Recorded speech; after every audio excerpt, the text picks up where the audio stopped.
Telangana Congress Meenakshi Natarajan Rajya Sabha nomination papers ఎందుకు reject చేసిర్రు? అసలు ఆ కేసు స్టోరీ ఏంటి? ఇప్పుడు తెలుసుకునే ప్రయత్నం చేద్దాం. ఈ వ్యవహారం మూలాలు 2022లో నమోదైన ఒక లైంగిక వేధింపుల ఫిర్యాదులో ఉన్నాయి. కాంగ్రెస్ కు చెందిన ఒక మహిళా కార్యకర్తపై కాంగ్రెస్ నాయకుడు కుమ్మం శివకుమార్ రెడ్డి లైంగిక వేధింపులకు పాల్పడ్డారని, ప్రాణహాని బెదిరింపులు చేశారని ఆరోపించారు. ఈ కేసులో ప్రధాన ఆరోపణలు శివకుమార్ రెడ్డిపై ఉన్నప్పటికీ మీనాక్షి నటరాజన్ తో పాటు పలువురు కాంగ్రెస్ నేతలు కూడా ప్రతివాదులుగా చేర్చబడ్డారు. ఎందుకంటే తనకు జరిగిన అన్యాయంపై పలుమార్లు ఫిర్యాదు చేసినప్పటికీ పార్టీ నాయకత్వం స్పందించలేదని ఆ మహిళ కోర్టుకు వెళ్లింది. 2025లో హైదరాబాద్ లోని 4వ అదనపు చీఫ్ మెట్రోపాలిటన్ మెజిస్ట్రేట్ కోర్టులో మహిళా ప్రొటెస్ట్ పిటిషన్ దాఖలు చేశారు.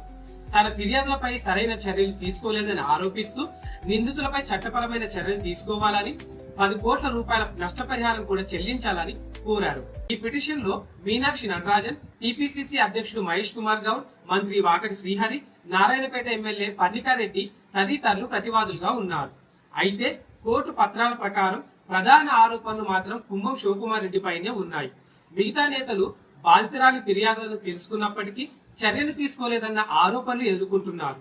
ఇప్పుడు ఇదే కేసు వివరాలను నామినేషన్ సమయంలో వెల్లడించలేదనే కారణంతో మీనాక్షి నటరాజన్ రాజ్యసభ నామినేషన్ తిరస్కరణకు గురయ్యింది.